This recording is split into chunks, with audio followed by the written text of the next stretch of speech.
دوستو، اللہ تعالیٰ نے انسان کو ایک مقصد کے تحت پیدا فرمایا ہے اور ایک مقصد ہی اس کو پہنچنے کے لیے دیا گیا ہے۔ اچھا، تو ساری کائنات ما خلقنا السماوات والارض وما بینہما باطل، کوئی چیز بھی اللہ تعالیٰ نے یہاں بیکار پیدا نہیں فرمائی، خاص طور پر انسان، جبکہ اللہ تعالیٰ خود ہمیں فرما رہے ہیں افحسبتم انما خلقناکم عبثا، تو تمہیں بیکار نہیں پیدا کیا، تم نے کیسے یہ خیال کر لیا؟ پھر دوسری آیت میں کہا ہے ایحسب الانسان ان یترک سدی، موت کے بعد کچھ ہے یا نہیں ہے؟ اس آیت میں اس کا جواب ہے زندگی کس لیے ہے، اس میں اس کی طرف تنبیہ ہے۔ افحسبتم انما خلقناکم عبثا، بتاؤ کیا ہم نے تمہیں بیکار پیدا کیا؟ پھر موت کے بعد مر گئے، مٹی ہو گئے، عقل تو یہی کہتی ہے۔ تو اس پر اللہ تعالیٰ نے تنبیہ فرمائی ایحسب الانسان ان یترک سدی، کیا خیال ہے انسان کا کہ اس کو ایسے ہی کھلا چھوڑ دیا جائے گا، بیکار پیدا کیے گئے ہو؟ یہ تنبیہ ہے۔ کیا تم کھلے چھوڑ دیے جاؤ گے؟ یہ دوسری تنبیہ ہے۔ تو کیسے اللہ تعالیٰ اٹھائے گا کہ بلا قادرین علی ان نسوی بنانا، بہت سی مخلوق، بہت سے انسانوں کو یہ شک ہے کہ پتہ نہیں اٹھیں گے کہ نہیں اٹھیں گے۔ اذا كنا عظاما نخرا، مر گئے، مٹی ہو گئی، کیسے ہوگا؟ انا لمردودون فی الحافرہ، قبروں سے نکال دیے جائیں گے، کیسے ہوگا؟ تو اللہ تعالیٰ نے اس کا جواب دیا بلا قادرین علی ان نسوی بنانا، میں تمہاری انگلی کی ان پوروں کو بھی ایسے ہی زندہ کر کے ثابت کر کے تمہارے ساتھ لگاؤں گا جیسے آج یہ ہیں۔ وجود تو بڑی بات ہے نا، یہ کتنی باریک چیز ہے، مہین چیز ہے، اور یہ ایک کے ساتھ دوسرے کے ملتے نہیں، جس کو فنگر پرنٹس کہتے ہیں۔ پوری دنیا میں کسی انسان کا یہ پرنٹ ایک دوسرے سے نہیں ملتا۔ تو اللہ نے اس باریک چیز کو کہا بلا قادرین علی ان نسوی بنانا، میں تو اچھا پھر اس پوری انگلی کو نہیں کہا، بنان، یہ ہر انگلی میں 3 حصے ہیں نا، 1 2 3، ہر حصے کو بنان کہتے ہیں، یہ اس کو بنان کہتے ہیں۔ تو اللہ تعالیٰ فرما رہا ہے میں تو اس کو بھی تمہارا اسی طرح واپس کر دوں گا جیسے دنیا میں تھا، تو باقی وجود کیسے واپس نہیں ہوگا؟ تو ایک پیدائش، منہا خلقناکم، پھر ایک موت، فیہا نعیدکم، ایک ما بعد الموت، اس کے بعد اٹھنا، ومنہا نخرجکم تارۃ اخری۔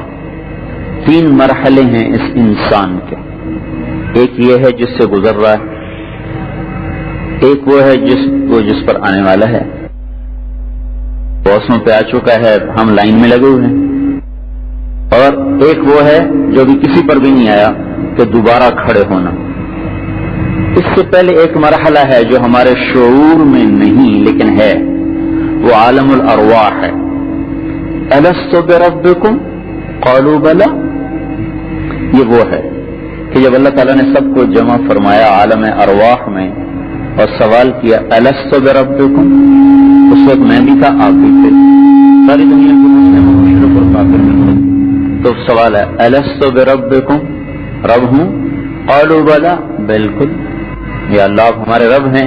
وہ اللہ پاک کی تجلیات سامنے تھی، عالم ارواح تھا، نہ شیطان نہ نفس، لہذا سب کا ایک جواب تھا کہ آپ ہی ہمارے رب ہیں۔ اب اس پر امتحان آیا کہ اب جاؤ دنیا میں، اس جملے کا امتحان ہوگا الست بربکم، کیا میں تمہارا رب نہیں؟ کیا میں تمہارا پالنے والا نہیں؟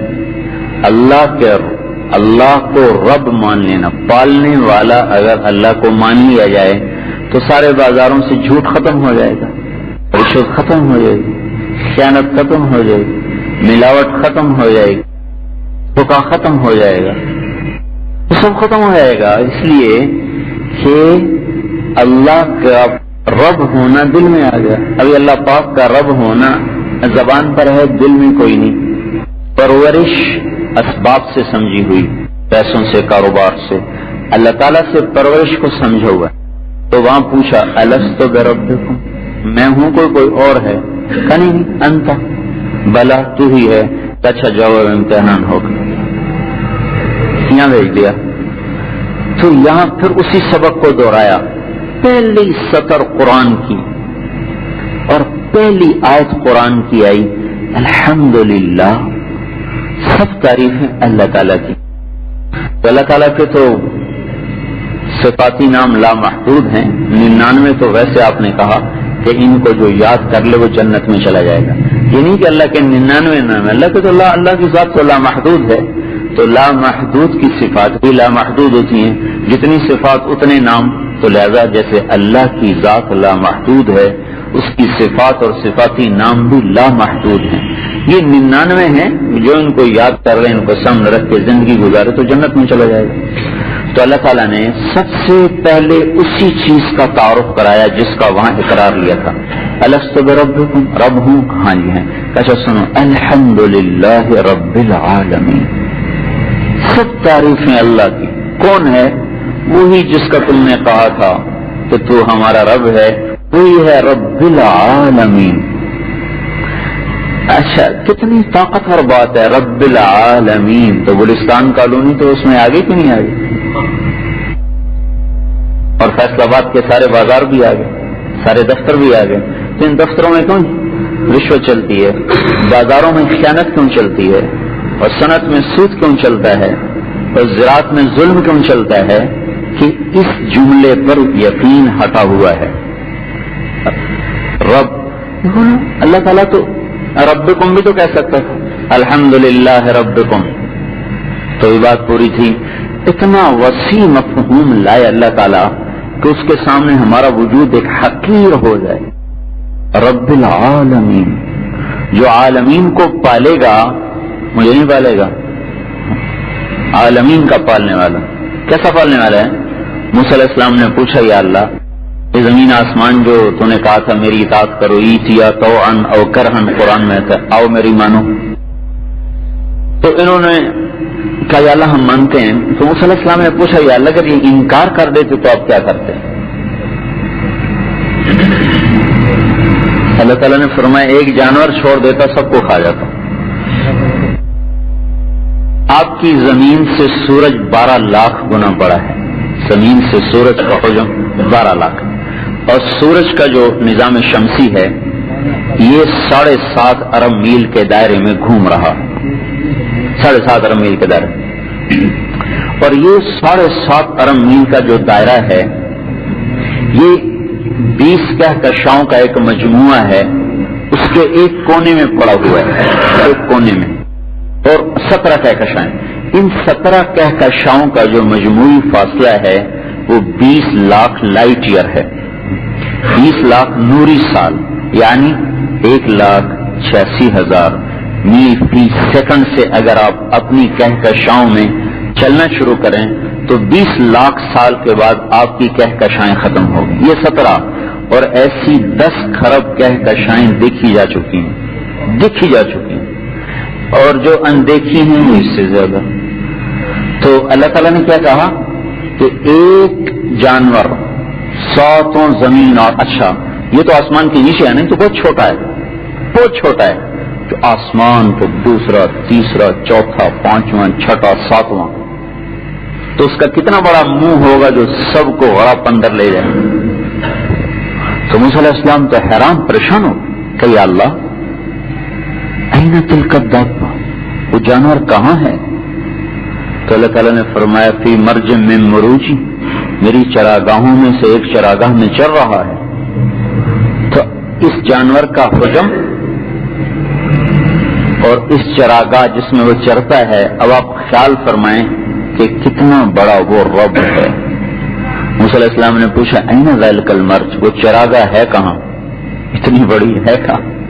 تو اللہ تعالیٰ نے فرمایا کہ علم من علوم، میرے علم میں چھپی ہوئی ہے، تمہیں اس کا پتہ کوئی نہیں ہے۔ تو اتنی بڑی بلا کو جو پالے، اس 5 فٹ کے وجود کو کیسے نہیں پالے گا؟ تو اس لیے پھر وہ تعارف ہے رب العالمین، پالنے والا اللہ تعالی ہے۔ پھر اسی پر اللہ نے کتاب کو ختم فرمایا، وہاں سے شروع کی، ابتدا شروع کی الست بربکم، ہاں بالکل مان لیا آپ ہی رب ہیں۔ پھر دنیا میں امتحان کے لیے بھیجا تو پہلا سبق ہمیں سکھایا الحمدللہ رب العالمین، یہ پہلا سبق سکھایا۔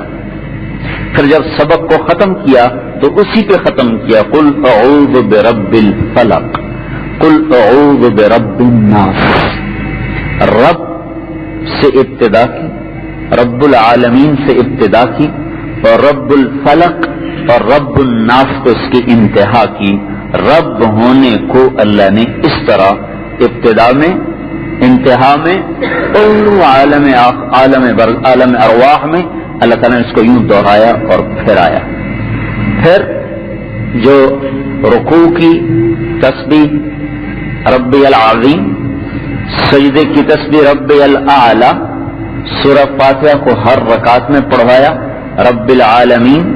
پھر قومے میں کھڑے ہوئے تو ربنا ولک الحمد، اللہم لک الحمد بھی تو کہہ سکتے تھے، اللہم لک الحمد، یہ کہ کیا کہا، کہو ربنا لک الحمد۔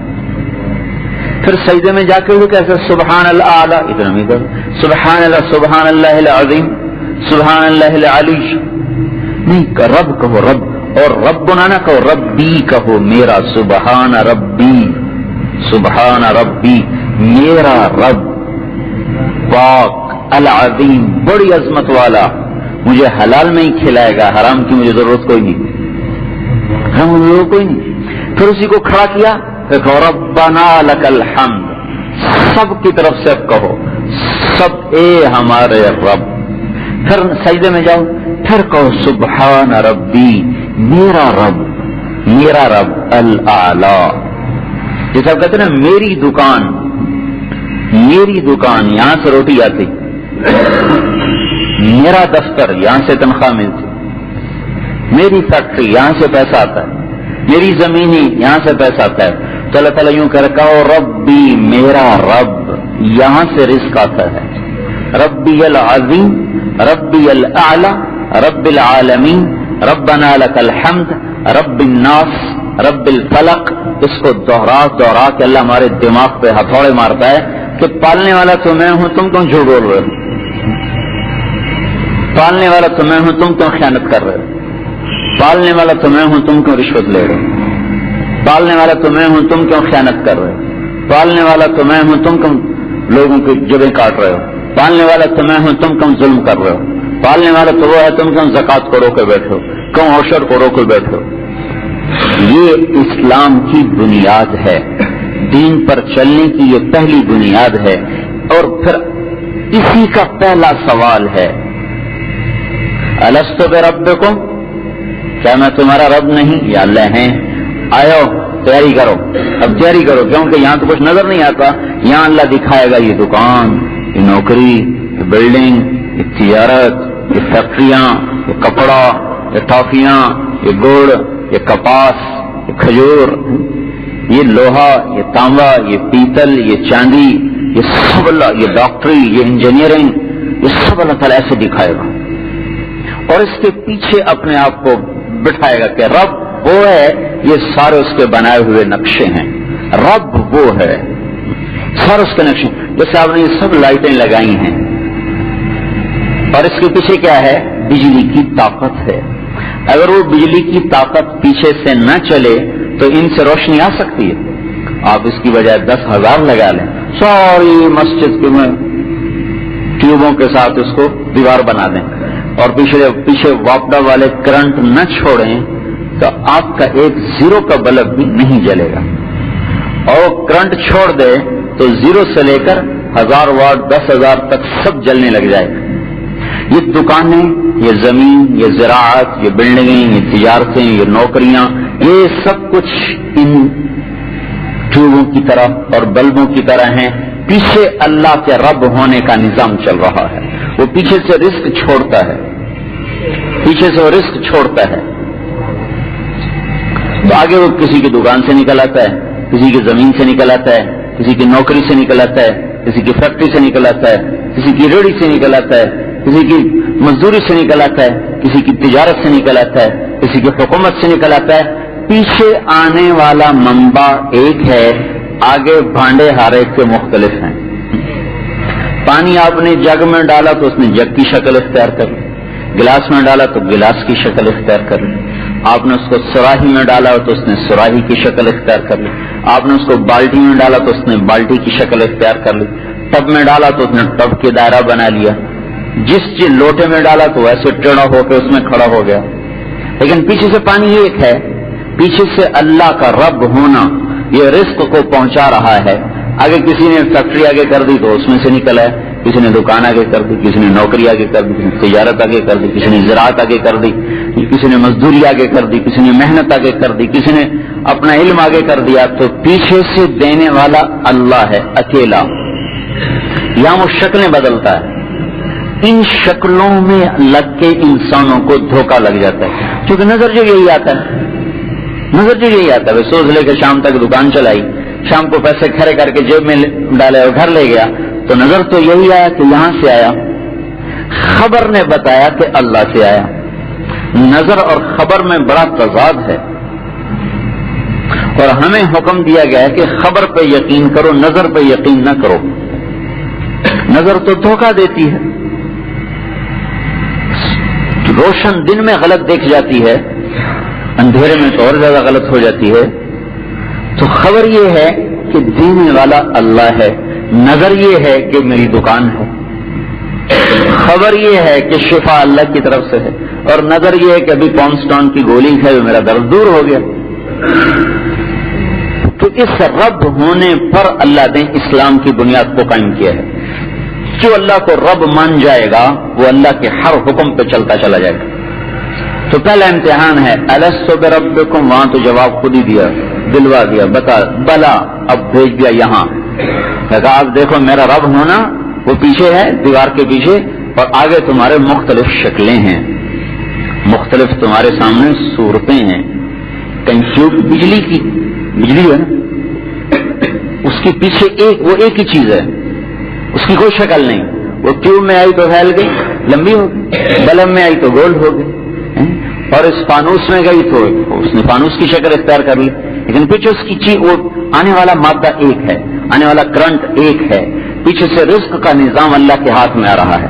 شکلیں مختلف ہو گئیں. کا رب العالمین، رب العالمین، جن پرندوں کی غذا اللہ نے گوشت بنایا ہے، آپ ان کو دیکھتے ہیں ان کی چونچ جو ہے ایسے نوکدار ہوتی ہے،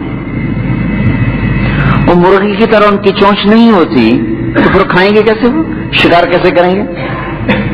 ان کے بازوؤں میں طاقت زیادہ ہوتی ہے، ان کے پر مضبوط ہوتے ہیں، ان کی نظر کئی 100 میل تک جاتی ہے، اور ان کے پنجوں کے آگے اللہ تعالیٰ نے نوخن لمبے لمبے لگائے ہیں.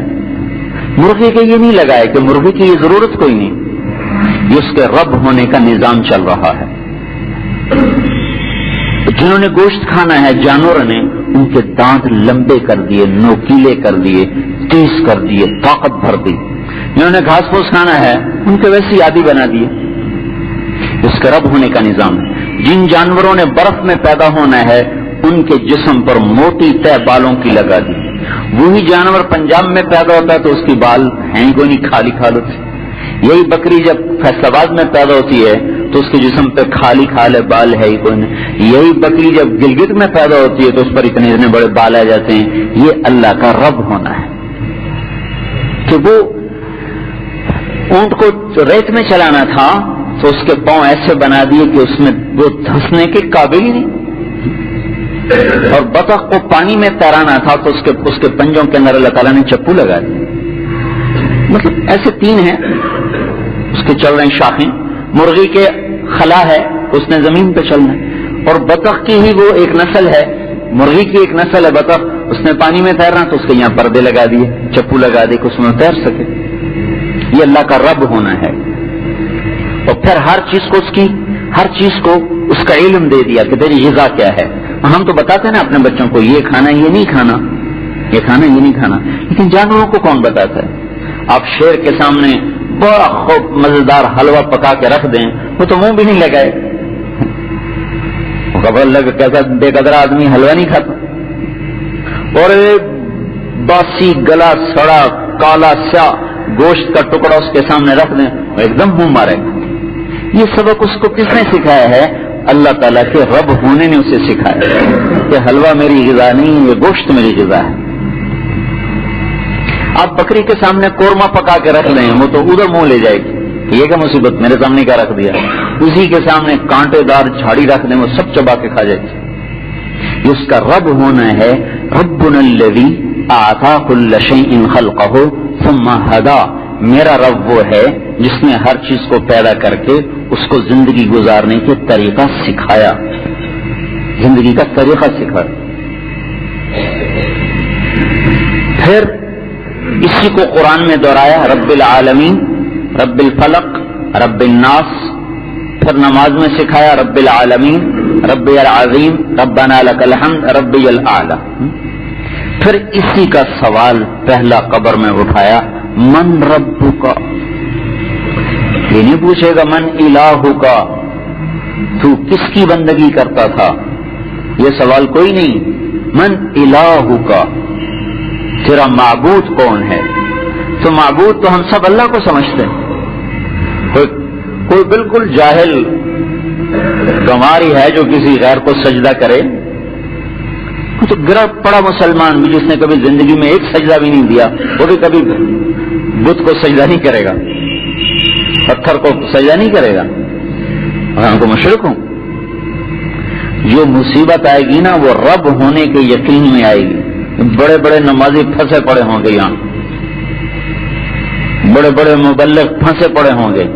سوال کیسا عجیب ہے، من ربک. یہ سوال نہیں ہے کہ من الہک، من خالقک، من مالکک. تو کون کہتا ہے کہ ہمیں کسی نے بنایا؟ ہمیں اندر میں اترا ہے کہ ہمیں اللہ نے بنایا ہے. ہمارا معبود اللہ ہے. ہم سجدہ نہ کریں لیکن کریں گے تو صرف اللہ کو کریں گے، اس کے سوا کسی کو نہیں کر سکتے. لیکن رب ہونے میں ہم لاکھوں کروڑوں شکوک و شبہات کا شکار ہیں. ایک جملہ چلتا ہے نا، کمائیں گے نہیں تو کھائیں گے کہاں سے. یہ ہمارے غلط یقین کی عکاسی کرتا ہے کہ نہیں کمائیں گے تو کہاں سے کھائیں گے. ماں باپ اپنی اولاد کو سکھاتے ہیں بیٹا نہیں کماؤ گے تو بھوکے مرو گے. یہ سبق دیا جاتا ہے، نہیں کماؤ گے تو بھوکے رہو گے، نہیں پڑھو گے تو بھوکے مرو گے. یہ پہلا غلط سبق اس کے ذہن میں بیٹھا، پھر اسی پر اینٹ پہ اینٹ رکھتے رکھتے رکھتے 100 منزلہ عمارتیں کھڑی ہوگی.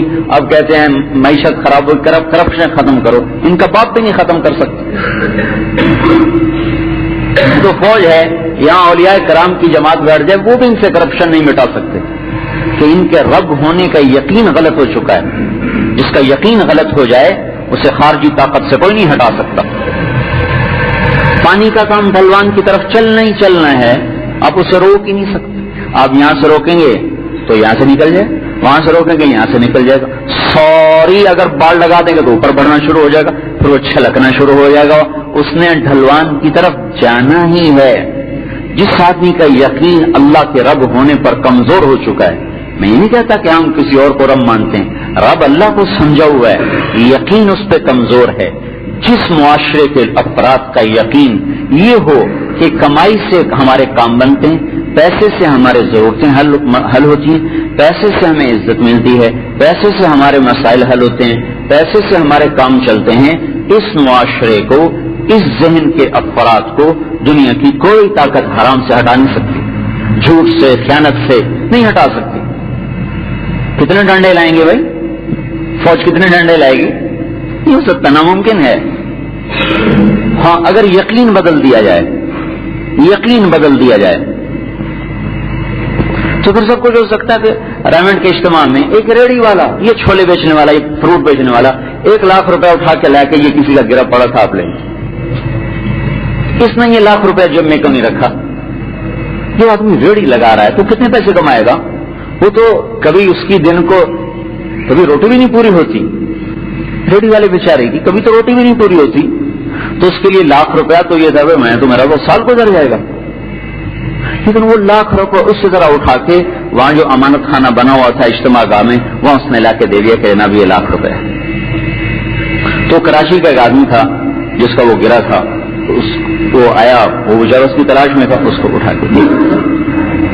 اس پر نہ کوئی فوج مسلط ہے, نہ اس پر کوئی پہرا مسلط ہے, نہ کوئی احتساب کمیشن اس پر بیٹھا ہوا ہے. اس پر اس کا اپنا احتساب بیٹھا ہوا کہ تیرا ایک رب ہے جو تجھے پالتا ہے, اور تیرا ایک مالک ہے جو تیرا حساب لیتا ہے, اور تجھے اللہ کے سامنے کھڑا ہونا ہے. ما منکم من احد الا سیکلمہ ربہ لیس بینہ وبینہ ترجمان. حدیث پاک میں ہے کہ تم میں سے ہر ایک کے ساتھ اللہ براہ راست ایسے بات کرے گا, درمیان میں کوئی ترجمان نہیں, واسطہ کوئی نہیں, مترجم کوئی نہیں, وکیل بھی کوئی نہیں کہ وکیل صاحب میری صفائی پیش کر. وَكُلَّ إِنسَانٍ أَلْزَمْنَاهُ طَائِرَهُ فِي عُنُقِهِ, ہر آدمی اپنی گردن میں لے کے اپنا عمل کھڑا ہوا ہوگا. وَإِن تَدْعُ مُثْقَلَةٌ إِلَى حِمْلِهَا لَا يُحْمَلْ مِنْهُ الشَّيْءُ. اب اگر آج کوئی بلائے گا بھی نہیں, جناب خدا کہ میری وکالت کر دو, میرا بوجھ اٹھا دو, کوئی نہیں آئے گا, قریب نہیں آئے گا. تو میرے بھائیو, اللہ کا رب ہونا یہ ایک نظریہ ہے جو اس وقت ٹوٹ چکا ہے. جتنے بھی غیر مسلم ہیں ان کے پاس تو ہے ہی نہیں, ان کا تو ہے ہی نہیں. لہٰذا ان کے لیے انصاف یہی ہے کہ دوسروں کو کھا جاؤ. اگر شیر بکری کو کھاتا تو اس کو ظلم کوئی نہیں کہتا. اگر شیر بکری کو کھائے کوئی کہتا ہے کتنا بڑا ظلم ہو گیا, اور کوئی کسی کے چارہ بھی چرا لے تو کہتے دیکھو ظلم ہو گیا. کیونکہ اقدار انسانوں میں ہیں, جانوروں میں نہیں ہیں. بھیڑیا بکری کو اٹھا کے لے جائے تو کوئی بھی نہیں کہا تو ظلم ہوا. ٹھیک ہے بھائی, اس کی غذا اللہ نے رکھے, اس نے اٹھانا ہے تو اپنی حفاظت کرو. سانپ کسی کو کاٹ جائے تو کوئی نہیں کہتا کیسا ظالم سانپ تھا, اس کی تو فطرت اس نے کاٹنا ہے. لیکن انسان کو کاٹے تو کہتے دیکھو کیسا ظالم آدمی. انسان کو اپنی زبان سے کاٹے تو دیکھو یہ تو سانپ بن گیا, وہ کہتے تو سانپ بن گیا. انسان پہ ظلم پر اترا تو اس کو کہتے تھے تو بھیڑیا بن گیا, تو بھیڑیا بن گیا. اس لیے کہ انسانوں میں اقدار ہیں, جانوروں میں کوئی اقدار نہیں. یعنی انسانوں کے ضابطے ہیں, جانوروں میں کوئی ضابطہ نہیں. اور جو کافر ہیں ان کا ضابطہ ہے ہی کوئی نہیں. اس لیے اللہ نے کہا اولئک کالانعام, یہ جانور ہیں, جانوروں کی طرح ہیں. پھر اس سے بھی اگلا لفظ ہے بل ہم اضل, نہیں یہ جانوروں سے بھی بدتر ہیں. جانور تو پھر بھی کسی مقصد کے تحت تو ہے نا, گائے بھینس دودھ دیتی ہے, سب کچھ کرتی ہے, اپنے مقصد پہ چلتی. لیکن جو اپنے خالق اور مالک کو بھول گیا ہے وہ جانور ہو گیا ہے. تو کہا بل ہم اضل, وہ جانور ہو گئے. لہذا وہ تو اس سب سے نکل گئے. اب بات آگے مسلمانوں کی. ہمارے پاس نظریہ ہے پر ہم اس پہ عمل نہیں کر رہے. اس وقت پوری دنیا نظریاتی طور پہ شکست کھا چکی. پوری دنیا میں کسی کے پاس کوئی نظریہ نہیں ہے. خواہشات کے پیچھے افرأیت من اتخذ الہہ ہواہ واضلہ اللہ علی علم وختم علی سمعہ وقلبہ وجعل علی بصرہ غشاوہ فمن یہدیہ من بعد اللہ افلا تذکرون. اس آیت کا مظہر پوری انسانیت بن چکی کہ دیکھو جس نے خواہش کو خدا بنا لیا, خواہش کا غلام بن گیا, اور اس کی آنکھوں پہ پردہ ہے, کانوں پہ مہر لگ گئی, دل پہ مہر لگ گئی, آنکھوں کے سامنے پردہ آ گیا اور ہدایت سے یہ محروم ہو گیا. یہ ساری دنیا کا کفر اور اس پر چلنے والا معاشرہ یہ ہے. باقی رہے ہم تو ہمارے لیے اللہ تعالیٰ فرما رہے ہیں خلطوا عملا صالحا وآخر سیئا. یہ کچھ اچھائی کر لیتے ہیں, کچھ برائی کر لیتے ہیں, کچھ اپنی چلا لیتے ہیں, کچھ میری چلا لیتے ہیں.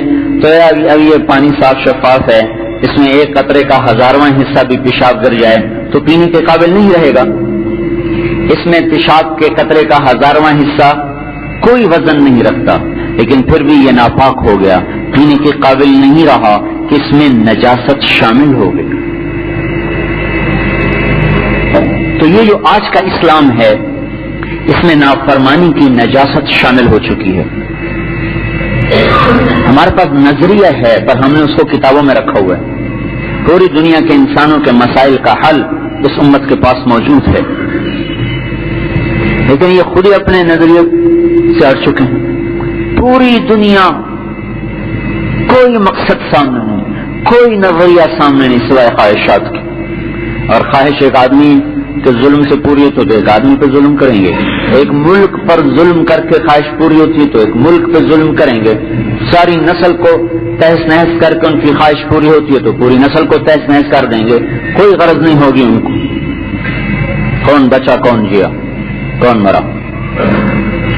لیکن مسلمان ایک نظریے کے تحت چلتا ہے کہ میرا ایک اللہ لا الہ الا انا، اللہ لا الہ الا ہو لہ الاسماء الحسنی، یہ نظریہ ہے ہمارا کہ ہمارا ایک اللہ ہے جو وحدہ لا شریک ہے، جو بحر و بر پہ جس کی حکومت ہے اور اس کی حکومت میں اس کا کوئی شریک نہیں، جو احکم الحاکمین ہے، خیر الفاتحین ہے، خیر الفاصلین ہے، خیر الرازقین ہے، خیر الناصرین ہے، خیر الغافرین ہے، خیر الفاتحین ہے، یہ سب قرآن کے الفاظ ہیں۔ ہم اس کے تابع ہیں، اس کی مانتے ہیں، وہ ہمیں پالتا اور کھلاتا ہے۔ آپ دکان کے تابع ہو کے چلتے ہیں تو دکان آپ کو دیتی ہے، دکان پہ نہ بیٹھیں، مرضی سے آئے مرضی سے گئے تو اس سے تو کچھ نہیں مل سکتا۔ آپ دکان کے تابع، کوئی دفتر کے تابع، کوئی ملازمت کے تابع، کوئی اپنی صنعت و حرفت کے تابع، تب جا کر وہاں سے کچھ واپسی ہوتی ہے۔ تو ہمارا نظریہ یہ ہے کہ ہم اللہ کے تابع ہیں، اللہ کی مان کے چلتے ہیں، احکم الحاکمین سمجھ کے، ساری کائنات بحر و بر کا مالک سمجھ کے چلتے ہیں، اس پر وہ ہمیں پالتا ہے۔ یہ نظریہ اس وقت ٹوٹ چکا ہے اور اسی میں تو نجات ہے۔ اس انسان تو ایک نظریاتی نسل ہے، جانور نہیں ہے۔ اور وہ بادشاہ جو ایک ہے، وحدہ لا شریک ہے، علی العرش استوى، عرش پر اس کا استوا ہے، اس ساری کائنات کو وہ فرشتوں کے ذریعے سے چلاتا ہے۔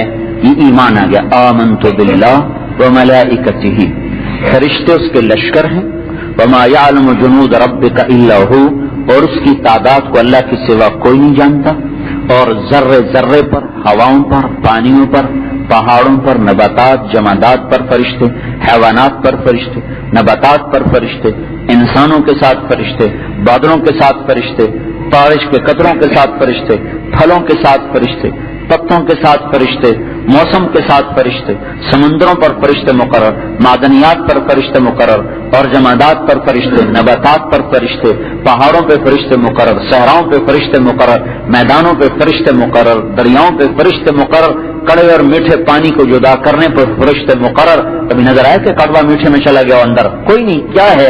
ایک نظام ہے جو فرشتوں کے ذریعے سے چل رہا ہے۔ اس ساری کائنات وہ محتاج نہیں صرف اپنی ہیبت اور بادشاہی کو بتانے کے لیے اس نے فرشتوں کا نظام چلایا ہے۔ لہذا ہم دنیا کی حکومتوں پہ یقین نہیں رکھتے، اللہ کی حکومت پہ یقین رکھتے ہیں۔ دنیا کی فوجوں پہ یقین نہیں رکھتے، اللہ کی فوجوں پہ یقین رکھتے ہیں، جس کا ایک بھی اترا ہوا فرد ساری دنیا کے باطل کے لیے کافی ہے۔ جب آپ نے بدر میں اللہ تعالیٰ کی بارگاہ الہ میں دعا کی اور روئے ان تہلک ہذہ العصابۃ فلن تعبد، یہ مر گیا تو پھر تیرا نام کوئی نہیں لے گا، تو اس پر قبولیت آئی۔ ایک ہوا کا جھونکا آیا تیز، حضرت علی نے پوچھا یا رسول اللہ کیا ہوا؟ کہ جبرائیل آ گئے۔ پھر دوسرا ہوا کا جھونکا آیا تیز، پھر حضرت علی نے پوچھا یا رسول اللہ کیا ہوا؟ آپ نے کہا میکائیل آ گئے۔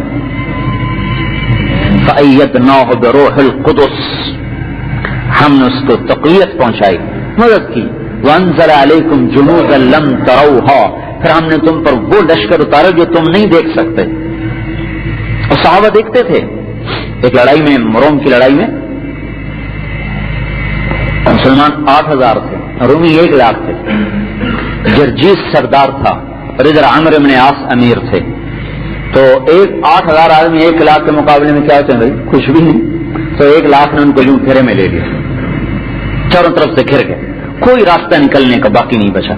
تو واصلہ بن اسقا رضی اللہ تعالیٰ عنہ اصحاب الصفہ میں سے، وہ بھی اس لشکر میں سے، وہ کہنے لگے کہ ہمیں خیال ہوا کہ ہا ہونا المحشر، آج شاید ہماری قبریں یہیں بنیں گی، یہاں سے آج نکلنا مشکل ہے. اور حضرت عبداللہ بن عمر بھی اسی لشکر میں تھے، اسی لشکر میں حضرت عمر کے بیٹے عبداللہ سب سے بڑے بیٹے. تو وہ فرماتے ہیں کہ اس دن ہماری سب کی زبانوں پر تھا یا رب محمد انصر امت محمد، اے رب محمد امت محمد کی مدد فرما. تو کہتے ہیں جب زوال ہوا سورج ڈھلا، رسول پاک صلی اللہ علیہ وسلم کی عادت مبارک تھی کہ زوال پر حملہ کیا کرتے تھے. جب کبھی لڑائی ہوئی تو زوال تک قتال کو مؤخر کرتے تھے کہ زوال پر فرشتوں کی آمد ہوتی تھی. تو جب زوال ہوا تو حضرت عبداللہ بن عمر فرماتے ہیں کہ میری نظر آسمان پر پڑی تو میں نے دیکھا کہ آسمان پھٹ گیا. ان فرجت فی السماء فرجۃ، ایسے ایک شگاف آیا، اور میں نے دیکھا کہ شہابی رنگ کے گھوڑے اتر رہے اور ان پر سوار جن کے سفید پگڑیاں، اور ان کے آگے ایک سوار تھا جس کے ہاتھ میں لمبا نیزہ تھا اور اس کو یوں ہلاتا ہوا آسمان سے نیچے اتر رہا تھا اور زور سے کہتا آ رہا تھا ابشروا یا امت محمد فقد اتاکم اللہ بالنصر، اے امت محمد تمہیں مبارک ہو، تمہارا اللہ تمہاری مدد کے لیے آ گیا. یہ اللہ کے فرشتوں کا نظام ہے، اس پر یقین. آمنت باللہ وملائکتہ وکتبہ، کہ ہم دنیا کے کسی قانون کے تابع ہو کے نہیں چلتے، ہم قرآن کے تابع ہو کے چلتے ہیں. قرآن نے کہا، ایک مثال دے رہا ہوں، تو سارے قرآن نے کہا یمحق اللہ الربا ویربی الصدقات، کہ زکات سے پیسہ بڑھتا ہے، سود سے گھٹتا ہے.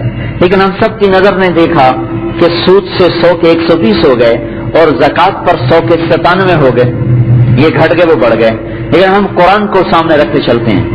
تورات، انجیل، زبور، مصاحف، صحف جو اترے وہ سب، اور قرآن، یہ ہمارے لیے قدوہ ہے، یہ ہمارا قانون ہے. ہم پاکستان کے قانون کے پابند نہیں، دنیا کے کسی قانون کے پابند نہیں، کہ انسان کو قانون بنانے کا علم ہی نہیں دیا گیا. انسان دنیا میں کبھی بھی اس قابل نہیں ہوگا کہ یہ اپنے لیے کوئی قانون بنا سکے. یہ خود ایک پورا مضمون ہے، اس پر لمبی بات ہو سکتی ہے کہ انسان اس قابل نہیں ہے کہ یہ قانون بنا سکے. اس کو خارج سے ضرورت ہے قانون کی، کوئی اس کو قانون دے.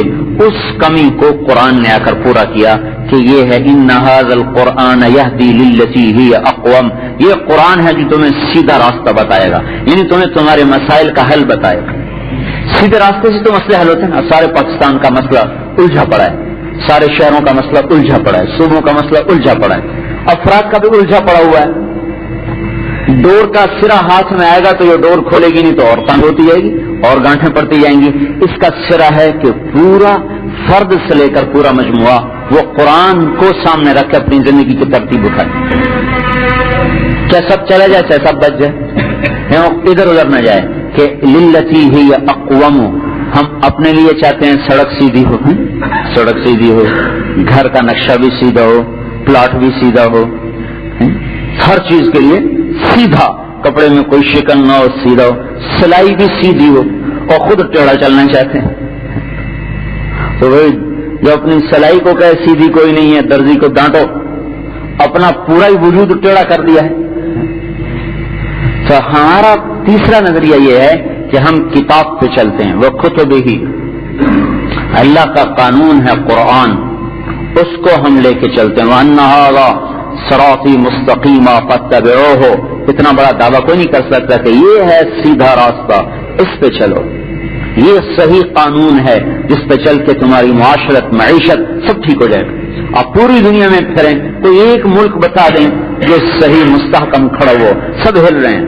کہیں پیسہ وافر ہے تو اخلاق برباد ہے، کہیں اخلاق ہیں تو معیشت برباد ہے. ساری دنیا ہلی پڑی ہے، قرآن سے ہٹے پڑے. ہمارے جانے سے یہ سمجھتے ہیں کہ پیسہ آئے گا تو ملک ٹھیک ہو جائے گا. ملک ٹھیک نہیں ہوتا، انسانوں کے ٹھیک ہونے سے چیزیں ٹھیک ہوتی ہیں. ملک کیا ہے؟ انسانوں کے ایک مجموعے کا نام ہی تو ملک ہے. اگر انسان بگڑے ہوئے ہوں گے تو ملک کیسے ٹھیک ہو جائے گا؟ انسان بنے گا قرآن پہ چل کے.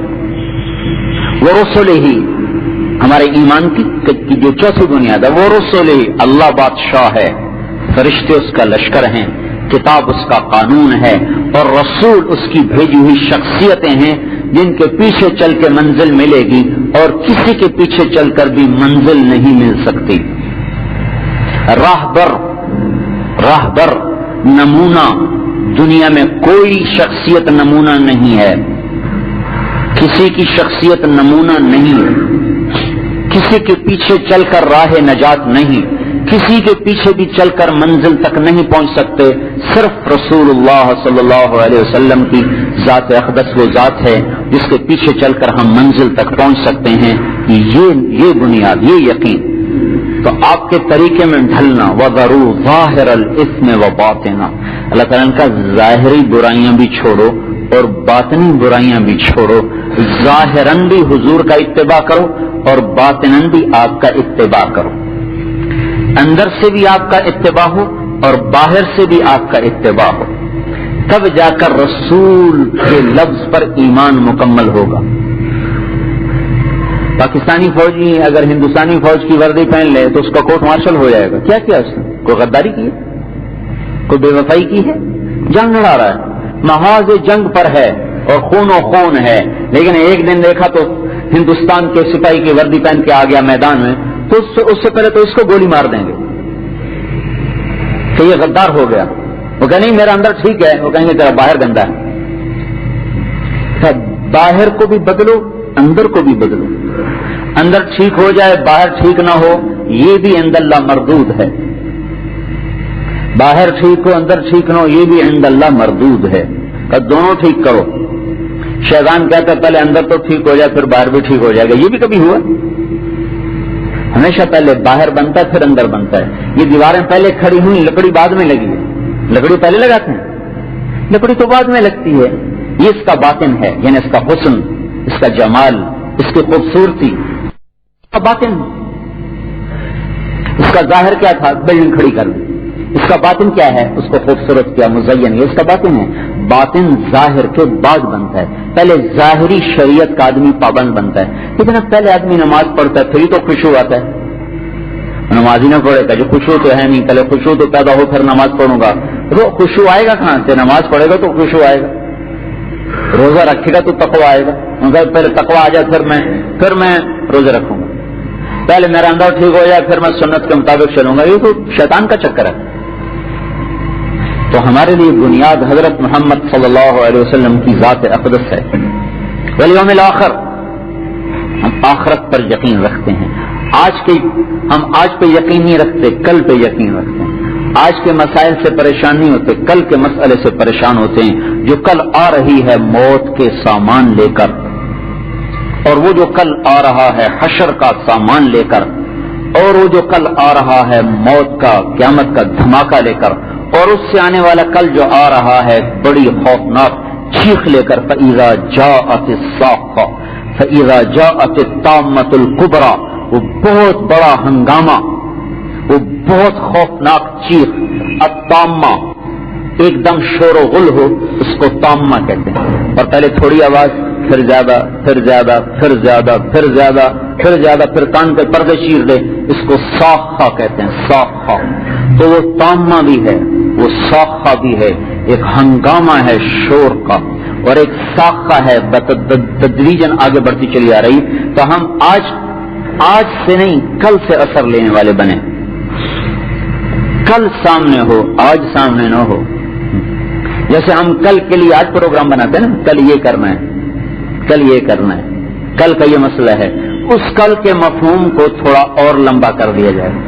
کل وہ جو موت آ رہی ہے، کل وہ جو قبر آ رہی ہے، کل وہ جو حشر آ رہا ہے، کل وہ جو حساب کتاب آ رہا ہے، کل وہ جو جنت اور جہنم آ رہی، کل وہ جو پل صراط آ رہا ہے، اس سے گزر کر جا کر پھر ہماری کل ختم ہوگی کہ ہم آخرت والے ہیں۔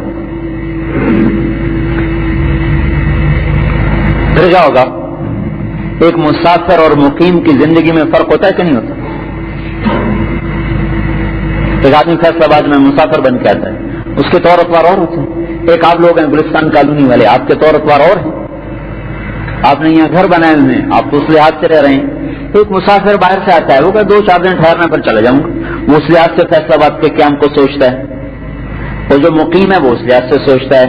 تو والیوم الآخر کا مطلب یہ ہے کہ دنیا میں مسافر بن کے رہو، مقیم بن کے مت رہو. والقدر خیرہ وشرہ من اللہ تعالی، کہ ہم اللہ کی تقدیر پر یقین رکھتے ہیں، تدبیر اختیار ضرور کرتے ہیں پر تدبیر پہ یقین نہیں رکھتے. دوا کھاتے ہیں پر دوا کو شافی نہیں سمجھتے، کماتے ہیں پر کمائی کو رازق نہیں سمجھتے. اس لیے تدبیروں کے ٹوٹنے پر اگر تقدیر کا یقین ہو تو کوئی پریشانی نہیں آئے گی. جتنے ڈپریشن اور جتنی یہ بیماریاں چل رہی ہیں نفسیاتی، یہ صرف تقدیر کے یقین کے کمزور ہونے کی وجہ سے ہیں کہ اللہ کی تقدیر پہ یقین کمزور ہو گیا. پیالہ ٹوٹ گیا تو کوئی اللہ نے توڑنا ہی تھا. ہائے کیوں ٹوٹ گیا؟ تو یہ تو دماغ خراب ہو جائے گا. نقصان ہو گیا تو کہے گا کیوں ہو گیا، یہ نہ کرتا تو نہ ہوتا، یہ کرتا تو بچ جاتا، یہ نہ کرتا تو بچ جاتا. یہ ساری چیزیں اس کے اندر کو تباہ کر دیتی ہیں. ایک بول میرے اللہ کو یہی منظور تھا، وہیں اطمینان آ جائے گا. ایک ذمہ دار کی کھیتی ڈوب گئی تو کھڑا ہو کے دیکھنے کا، کہنے کا تو نے اگائی، تو نے پروان چڑھایا، تو نے ہی اس کو ڈبویا. میرا نہ پہلے رزق اس پر تھا نہ آج رزق اس پر ہے. پہلے بھی تو ہی دیتا تھا، آج بھی تو ہی دے گا، میرا تو کچھ نہیں گیا. زمین لوہے کی ہو جائے، آسمان تانبے کا ہو جائے، زمین سے دانا نہ ہوگے، آسمان سے قطرہ نہ برسے، پھر بھی اللہ کھلائے گا.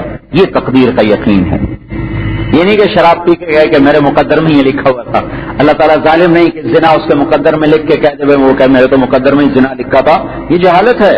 میرے تو مقدر میں رشوت لکھی ہوئی ہے، میرے مقدر میں جھوٹ لکھو تو میں کیا کروں؟ یہ اللہ پر بہتان عظیم ہے. اور تقدیر کے علم کو نہ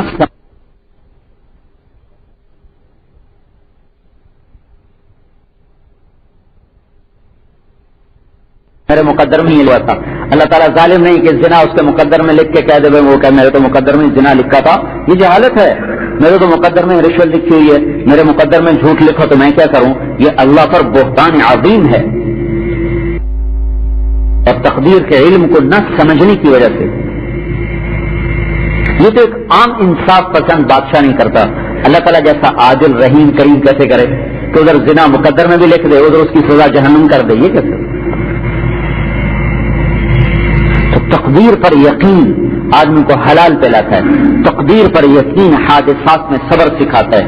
تقدیر پر یقین آدمی کو حوصلہ دے دیتا ہے. اور تقدیر پر یقین اس کو تدبیر کا غلام نہیں بناتا، اسباب کا غلام نہیں بناتا. کہ یہاں تو کچھ نہیں ہوگا، یہ میں اس لیے کر رہا ہوں کہ اللہ کا امر ہے، اس لیے کر رہا ہوں.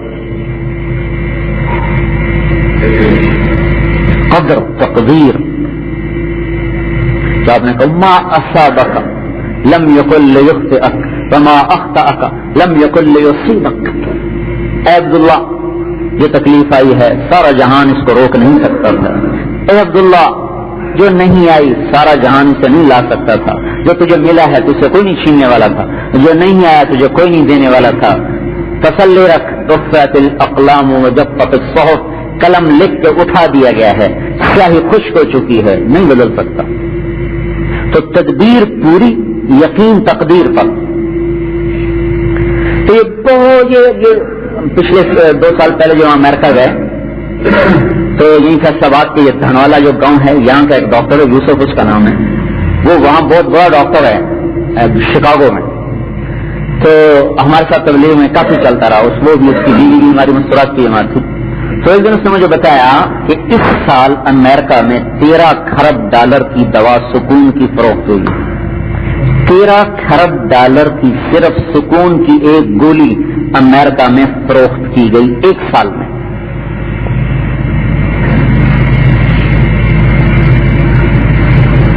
اس کے علاوہ جو گولیاں فروخت ہوئی تو ایک کمپنی تھی، ایک کمپنی. اس کے علاوہ جو فروخت ہوں گے اس کے علاوہ ہیں. یہ اللہ پاک سے بچھڑے ہوئے لوگوں کا حال یہی ہوتا ہے. پھر کیا ہے؟ والبعث بعد الموت، کہ ہم موت کے بعد کی زندگی میں حساب کتاب کو یقین رکھتے ہیں اور جنت اور جہنم کا یقین رکھتے ہیں کہ کہ یا نافرمانی کی جزاء سیئۃ سیئہ، برائی کا بدلہ برائی سے ملے گا اور اچھائی کا بدلہ اچھائی سے ملے گا، ذرہ خیر ملے گا اور ذرہ شر ملے گا، اور فریق فی الجنت اور فریق فی السعیر، ایک طبقہ جنت میں جائے گا ایک طبقہ جہنم میں جائے گا، یہ ہمارا یقین ہے، اور جنت میں جانے والے کامیاب ہیں اور جہنم میں جانے والے ناکام ہیں۔ موسیٰ علیہ السلام نے پوچھا یا اللہ آپ کافر کو بہت چھوٹ دیتے، انک توسع علی الکافر، کافر کو آپ بڑے مزے کراتے ہیں۔ تو اللہ تعالیٰ نے جب دوزخ کا دروازہ کھول دیا کہ یہ دیکھ لو، اس نے جہاں جانا ہے وہ دیکھ لو، جس کو میں مزے کروا رہا ہوں، اور اس کا یہاں اس نے ہمیشہ رہنا ہے، ہمیشہ۔ بستر انگاروں کا، چادر انگاروں کی، دیواریں انگاروں کی، چھت انگاروں کی، پانی کھولتا ہوا پینے کو، کانٹے دار جھاڑیاں کھانے کو، سانپ کاٹنے کو، بچھو ڈسنے کو، فرشتے مارنے کو، آگ ان کو جلانے کو، کہ یہ دیکھ لیا ہے؟ تو دیکھ کر کہنے گے یا اللہ تیری عزت کی قسم، سارے جہان کی اس کو بادشاہی مل جائے، سارے جہان کی، اور قیامت تک حکومت کریں، 50 سال نہیں قیامت تک، لیکن مر کے یہاں چلے جائیں تو انہیں کچھ بھی نہیں ملا۔ پھر موسیٰ علیہ السلام نے کہا یا اللہ انک تقطر علی المؤمن، آپ مسلمان کو بڑی تنگی میں رکھتے ہیں، آفات، بلیات، آہات، بڑی پریشانیوں میں رکھتے ہیں۔ تو اللہ تعالیٰ نے جنت کا دروازہ کھولا کر ادھر بھی دیکھ لو، ادھر بھی دیکھ لو، عین جاریہ، چشمے بہتے ہوئے، سرر مرفوع، تخت اٹھے ہوئے، اقواب موضوع، جام بھرے ہوئے، کہیں معین، کہیں سلسبیل، کہیں رحیق، کہیں تسنیم، اور کہیں کافور، اور کہیں زنجبیل، اور کہیں من ماء غیر آسن، کہیں من لبن لم يتغیر طعمه، کہیں من خمر لذة للشاربین، کہیں من عسل مصفى، عینان تجریان سے، عینان نضاختان سے، اقواب موضوع، جام بھرے ہوئے، کأسن دہاقا، جام ہیں جو چھلکتے ہوئے ہیں، چھلکتے ہوئے، کواعبا اترابا، بیویاں ہیں جو ابھرے ہوئے سینے والی، کأسن دہاقا، جام ہیں بھرے ہوئے، کواعب اترابا، نوجوان خوبصورت دینیا ہم عمر، آناب پھل، شراب، جام، بلوری، چاندی کے، شیشے کے، اس کے سونے کے، زمرد کے، یاقوت کے، ہیروں کے، اور زرابی مبثوثہ، اور یہ گاؤ تکیے لگے ہوئے ہیں، اور فرش بچھے ہوئے ہیں، قالین بچھے ہوئے ہیں،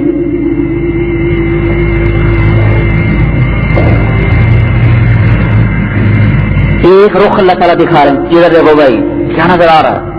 عین جاریہ، سرر مرفوعہ، اقواب موضوعہ، نمارق مصفوفہ، زرابی مبثوثہ، جام بھرے ہوئے، تخت بچھے ہوئے، قالین بچھے ہوئے، جام اور گاؤ تکیے لگے ہوئے، قطوفها دانیہ، پھل جھکے ہوئے، ذللت قطوفها تذلیلا، لٹکے ہوئے، پھلوں سے سارے خوشے، ساری شاخیں بھری ہوئی، قطوفها دانیہ، قریب تابع ہو کر، دانیہ قریب ہو کر، تابع ہو کر، اور طلح ممدود، تہ بتہ لگے ہوئے، سدر مقدود ہے، بیر کے کانٹے اترے ہوئے، طلح ممدود ہے، تہ بتہ لگے ہوئے، ماء مسکوب ہے، پانی بہتا ہوا، ظل ممدود ہے، سائے پھیلے ہوئے، فاکہۃ کثیرہ، پھل ہیں بے شمار، لا مقطوعہ ولا ممنوعہ، نہ کاٹنے کی سے ختم ہوں نہ کھانے سے ختم ہوں،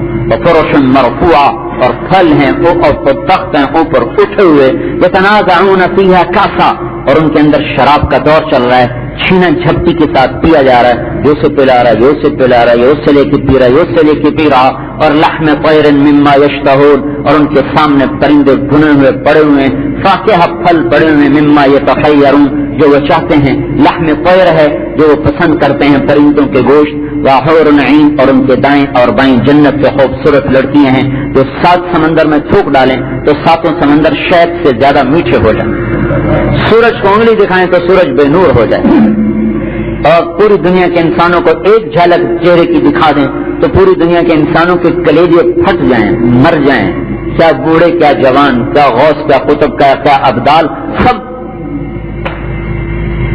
ختم، اس کے حسن کی تجلی ان آنکھوں سے برداشت نہیں ہو سکتی، مر جائیں تب.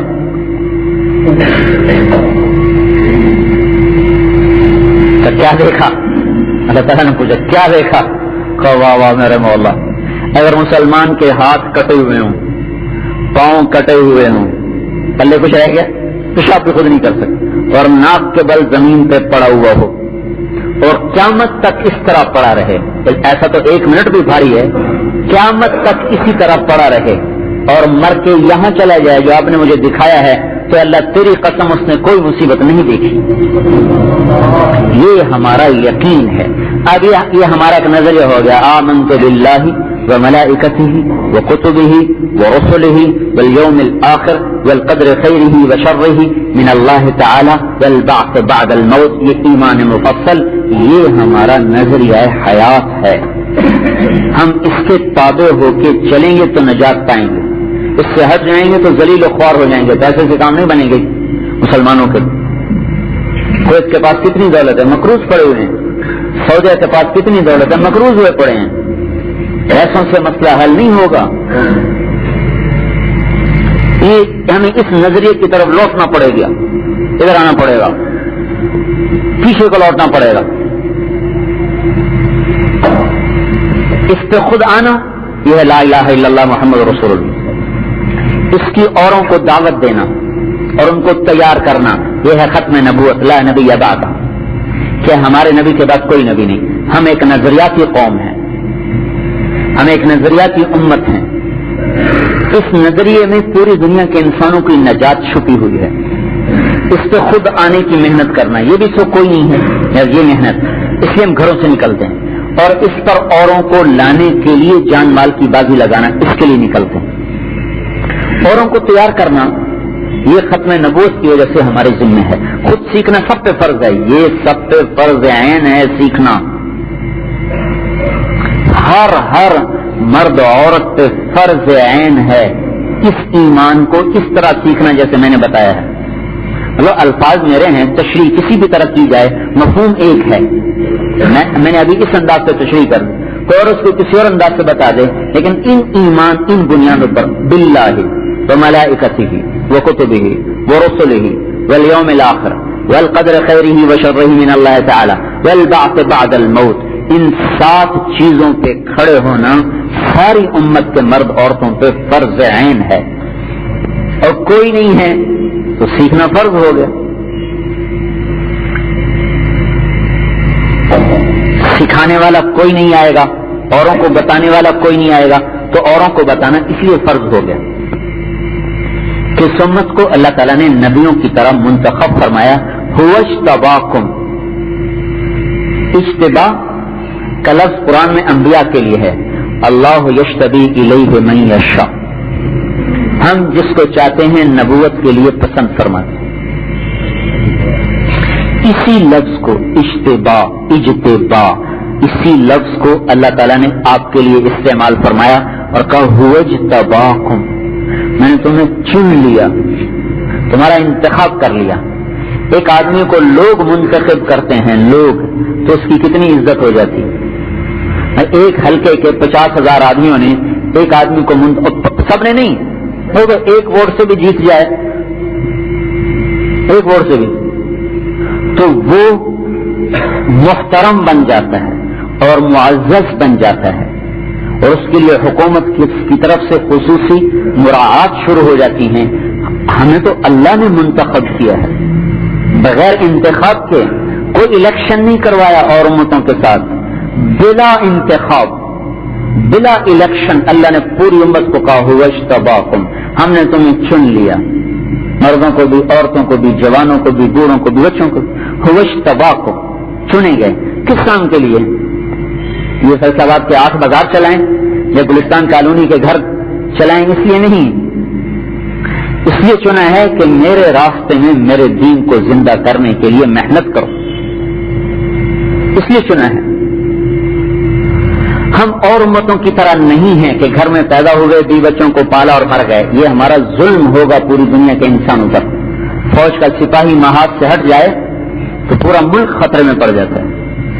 وہ اپنے 2 بچوں کو چھوڑ کے کھڑا ہوا ہے، اس کو کوئی نہیں کہہ سکتا کہ دیکھو اس نے بوڑھے ماں باپ کو چھوڑ دیا، اس نے معصوم بچوں کو چھوڑ دیا، اس نے حقوق العباد کو ضائع کر دیا. کوئی پاگل بھی یہ نہیں کہہ سکتا، بلکہ اس سب کو کہتے ہیں کہ یہ قربانی کر رہا ہے.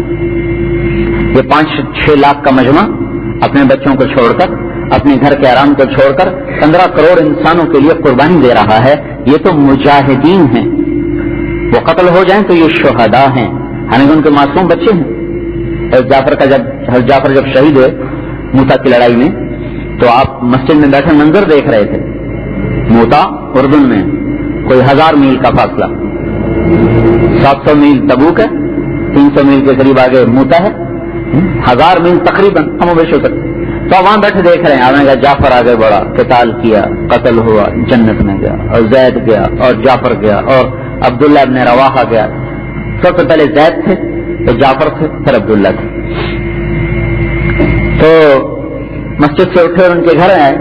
ان کے 3 بیٹے تھے، ایک عون، ایک عبداللہ، ایک محمد. تو اسما بنت امیس بیوی تھی. تو آئے تو حضرت اسما جو تھیں وہ بچوں کو نہلا کے ان کے لیے روٹی پکا رہی تھی. تو آپ نے فرمایا جعفر کے بچوں کو بلاؤ. تو کہیں کھیلنے کے لیے وجہ تو تینوں آ گئے. تو آپ ان کو سب کو ایسے تینوں کو ایسے لے لیا اپنے بازو میں اور ان کو چومنے لگے اور رونے لگے. تو تسما کہتی ہیں کہ میں نے آپ کے آنسو دیکھے تو مجھے دھڑکا ہوا کہ کہیں جعفر کو کچھ ہو گیا ملک پر. تو انہوں نے پوچھا یا رسول اللہ کو جعفر کی خبر آئی؟ تو آپ نے کہا ہے سے بھی اب صبر کرو، اللہ کے پاس پہنچ گئے.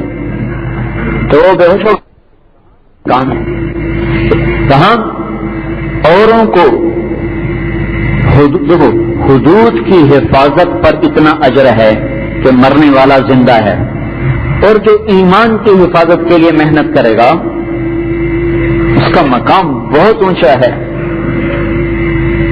تمام اعمال قتال کے مقابلے میں اس طرح جیسے سمندر کے مقابلے میں ایک قطرہ، اور قتال جہاد فی سبیل اللہ وہ امر بالمعروف نہی عن المنکر کے مقابلے میں اس طرح جیسے سمندر کے سامنے ایک قطرہ.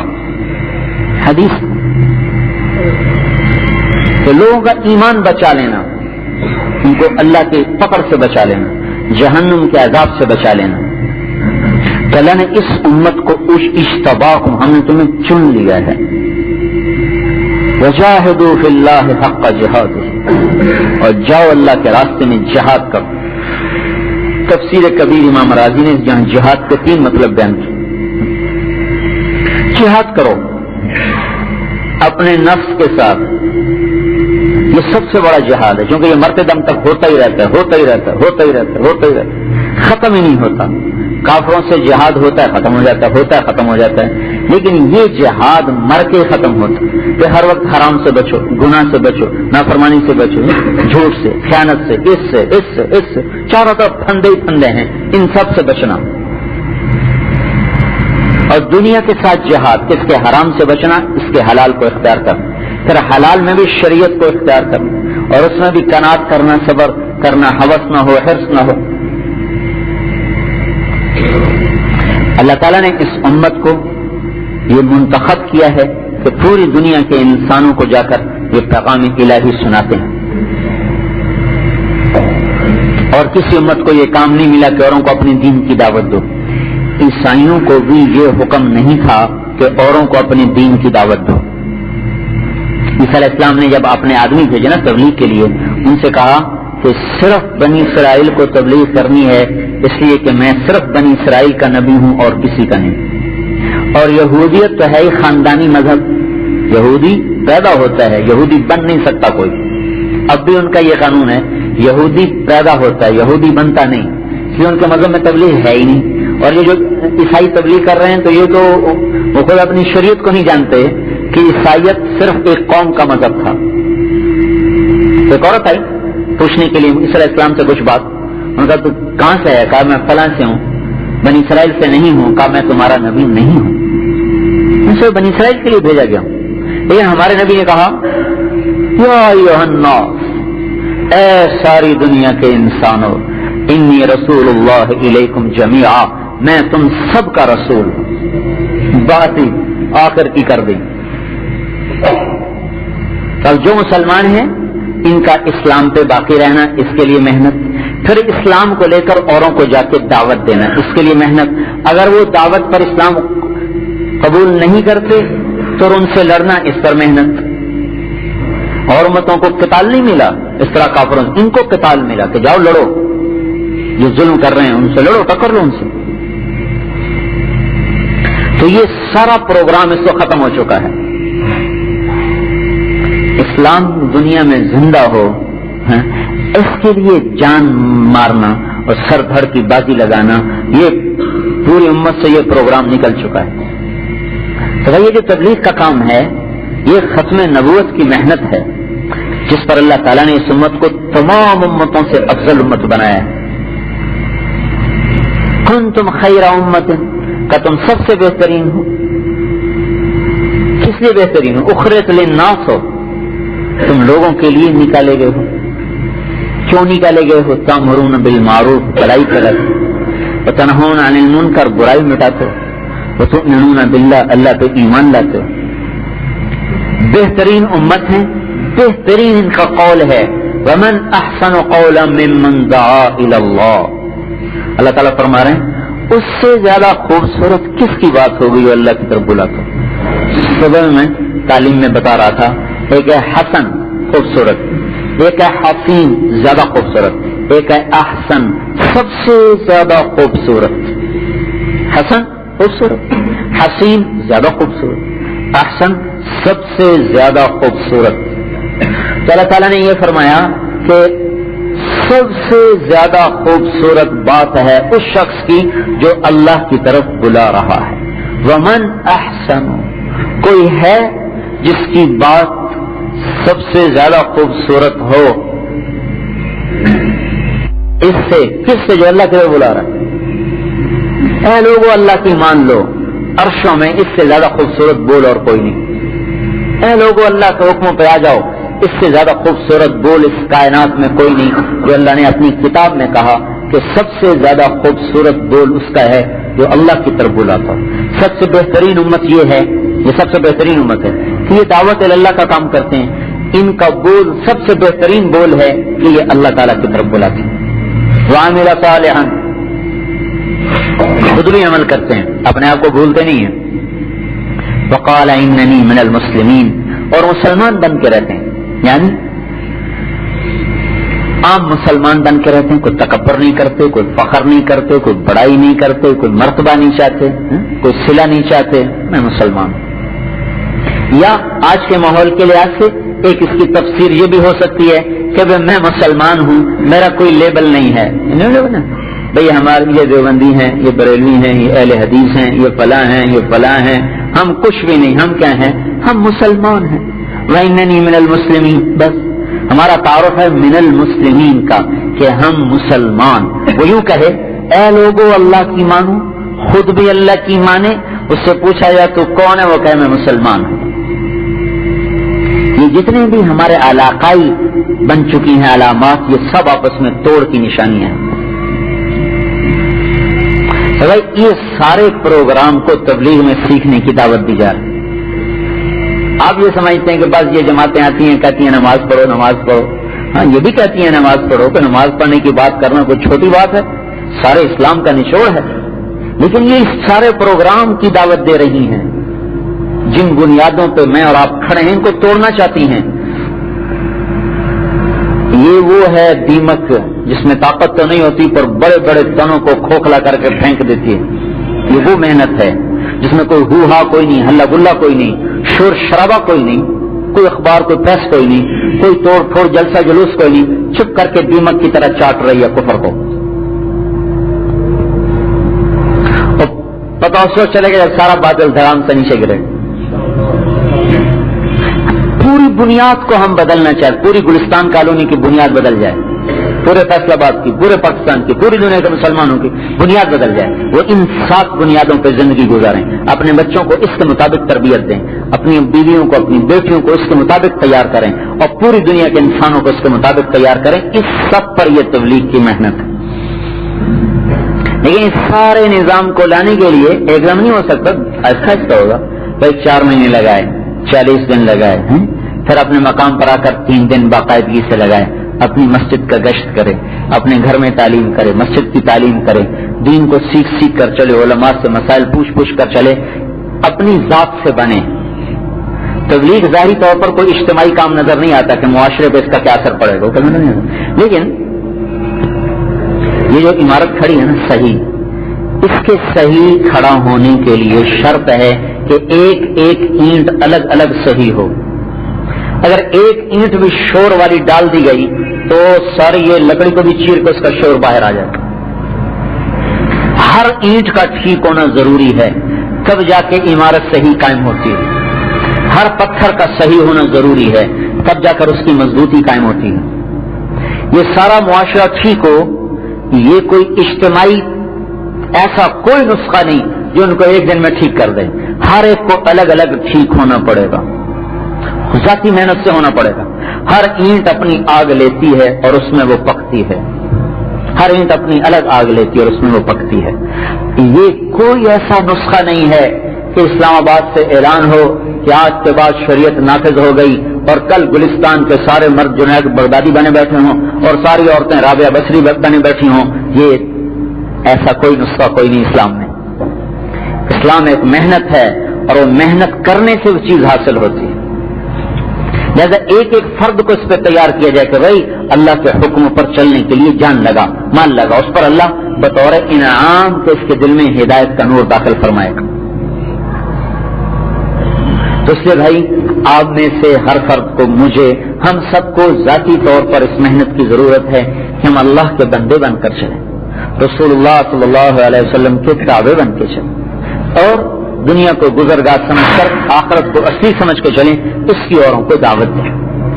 یہ ایک بڑا لمبا چوڑا انقلابی منصوبہ ہے جس کے پیچھے ایک خاموش محنت ہے، کوئی ہو ہا والی محنت کوئی نہیں، دیمک کی طرح بڑے بڑے تنو من، بڑے بڑے تناور درخت ایک چھوٹے سے کیڑے سے زمین پہ جا گرتے، ایسے یہ دعوت اللہ دیمک کی طرح کفر کو چاٹتی ہے، چاٹتی ہے، چاٹتی ہے، چاٹتی ہے، اور ایک دن اللہ تعالیٰ لائے گا کہ یہ باطل کا نقشہ ٹوٹے گا۔ تو بھائی اس کے لیے اب بتاؤ، جن کے 4 مہینے نہیں لگے وہ تو 4 مہینے کے ارادے کریں۔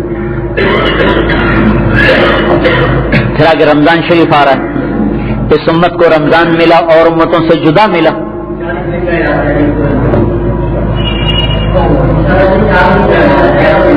بھائی بات سنیں، یہ جو ارادے ہیں نا یہ سارے بھائی اپنے دل میں رکھے ہیں، 4 مہینے کا، 40 دن کا، یہ جو اگلی یہ جمعرات آ رہی ہیں اس سے 3 دن نقد۔ اس مسجد والے بھی نام لکھائیں، جو باہر سے ہیں وہ بھی اپنے نام پیش کریں۔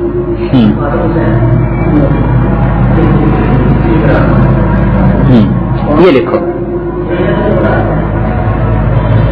یہ ہماری مسجد والے بھی بولیں۔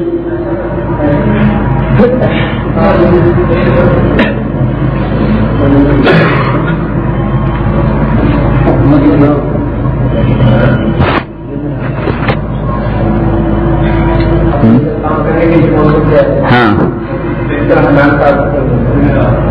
جمعرات سے اور جی اور بتائیں گے، اور بتائیں گے، اور بتائیں۔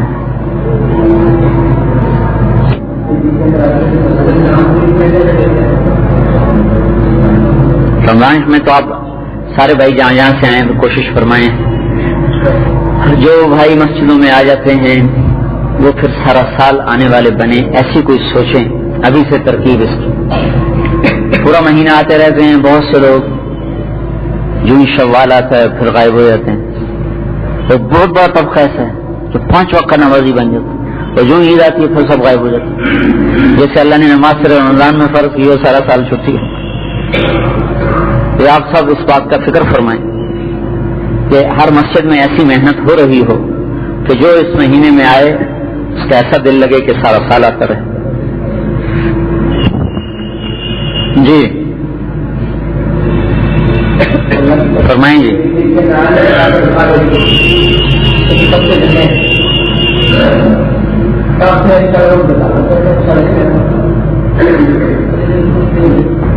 اللہ قبول فرمائے۔ اور بتائیں گے، اور فرمائیں گے، اور فرمائیں۔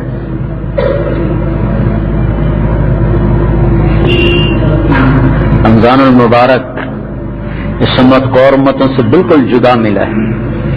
ان کا روزہ 24 گھنٹے کا ہوتا تھا, ہمارا روزہ صبح شام کا ہوتا. ان کا روزہ بولنے سے بھی ٹوٹ جاتا تھا, سچ بولنے میں تو ٹوٹ جائے, ہمارا روزہ جھوٹ بولنے سے بھی نہیں ٹوٹتا. ہمارا اللہ تعالیٰ نے اتنا ہمارے اوپر فضل فرمایا, زبان ساتھ جیسے منہ بندی ساتھ زبان بند, نہ کھا سکتے نہ بول سکتے. ہمیں بول چال کی اجازت, تجارت کی اجازت, کاروبار کی اجازت, صرف کا بند کر. تو ایک روزے کا درجہ یہ ہے کہ بس کھانا پینا بند, ایک درجہ یہ ہے, باقی جھوٹ سچ یہ وہ سب چلتا رہے. دوسرا درجہ روزے کا یہ ہے کہ کھانا بھی بند اور ہر حرام بھی بند, ہر نافرمانی بند ہو جائے. آنکھوں کا بھی روزہ ہو جائے, کانوں کا بھی روزہ ہو جائے, بول کا بھی روزہ ہو جائے, ہاتھ کا, پاؤں کا, پورے بدن کا روزہ ہو جائے. اور تیسرا درجہ روزے کا یہ ہے کہ ساری مخلوق سے کٹ جائے اور صرف اللہ کا ہو جائے. یہ بہت خاص لوگوں کا رمضان اس طرح گزرتا ہے, صرف اللہ کے ہو کے رہ جاتے ہیں اور کسی کے نہیں رہتے. درمیانے درجے کا ایمان یہ ہے کہ بھائی سب آنکھ, پاؤں, ہاتھ, کان سب کی حفاظت کرتے ہوئے روزہ رکھو. اور جانوروں والا روزہ یہ ہے کہ منہ بند کر لو, باقی سب چیز چلائی رکھی. لیکن بہرحال بھائی نہ رکھنے سے بھی یہ رکھنے والے بہت افضل, کم از کم اس کے نہ رکھنے کے عذاب سے تو بچ جاتے. پھر رمضان المبارک کی ایک فضیلت اللہ تعالیٰ نے ہمیں عطا فرمائی ہے تراویح کی شکل. عام طور پہ شوق چونکہ ختم ہو چکا ہے اس لیے بتا رہا ہوں اس کی فضیلت. کوئی پڑھتا ہی نہیں تراویح, کوئی پڑھتا ہے تو 8 پڑھ کے بھاگ جاتا ہے. تو حدیث پاک میں آتا ہے کہ تراویح کے ہر سجدے پہ 1500 نیکی لکھی جاتی ہے. تو کتنے سجدے ہو گئے 20 میں 40 میں 40. تو 1 گھنٹے کی محنت پہ کتنی نیکیاں لے کر گیا وہ 60,000 60,000 نیکیاں لے کر. اگر 60 ہوتا ہے فی تراویح اعلان ہو جائے تو فیصلہ آباد کی ساری مسجدیں تنگ پڑ جائیں, چھتوں پہ بھی لوگ چڑھ جائیں, میناروں پہ بھی کھڑے ہو جائیں, سڑکیں بند ہو جائیں. اور یہ اللہ 60,000 کہہ رہا ہے, 60,000. اور پھر یہ تو نا صرف حسنات, کس شکل میں ان کا عوض دے گا وہ اللہ جانتا ہے. پھر ہر تراویح کے سجدے پر جنت میں ایک سونے اور چاندی کا محل بنایا جاتا ہے, اس کے 60,000 سونے چاندی کے دروازے ہوتے ہیں. یہ آپ کی تراویح کی روز کی کمائی ہے 40 سجدوں پر.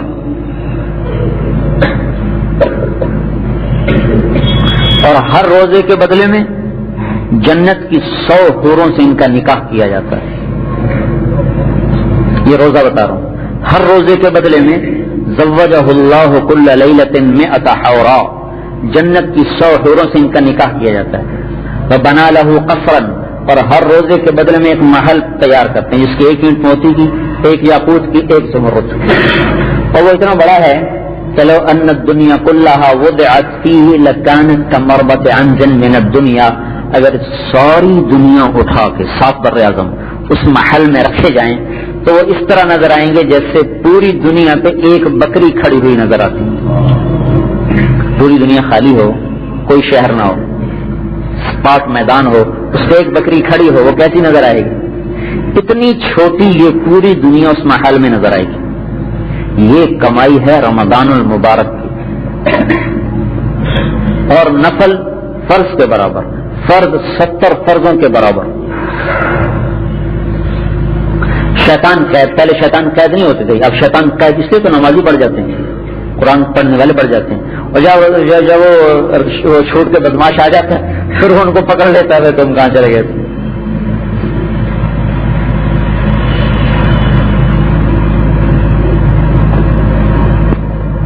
تو اس لیے اللہ تعالیٰ نے بہت بڑا فضل فرمایا ہم پر, جو ہمیں رمضان کی شکل میں یہ ایک نعمت عطا فرمائی.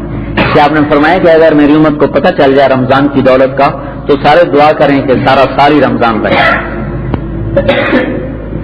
رمضان مبارک گزارنے کا سب سے بہترین طریقہ یہ کہ اللہ کے راستے میں چلا جائے, نہ کوئی غیبت, نہ چغلی, نہ کوئی جھوٹ, نہ فریب, اپنا مسجد میں رہے, دعوت دی, تعلیم کی, ذکر کیا, تلاوت کی, لوگوں کو لائے مسجد میں, خدمت کی، راتوں کو اٹھے، سارے کام ایسے سپر فٹ ہو جائیں. اور اگر کوئی مجبوری ہے نہیں جا سکتا تو کم از کم 3 دن تلاوت، تراویح، رمضان، روزے، کیش، تعلیم، دعوت، اس کی فضا اپنی مسجدوں میں قائم کریں، تاکہ جو 1 مہینے کے لیے بہت سے مسلمان بھائی تشریف لائیں گے وہ اللہ کرے ہمیشہ کے لیے آنے والے بن جائیں. ہماری مسجدیں بے آباد ہیں. 5 وقت کی نماز آبادی کا ایک حصہ ہے، آبادی کوئی نہیں. اگر بازار میں 2 4 10 دکانیں کھلی ہوں، باقی سارا بازار بند ہو، تو لوگ کیا کہتے ہیں؟ بازار بند ہے. بازار میں کچھ دکانیں تو کھلی ہوئی، تو بازار بند ہے.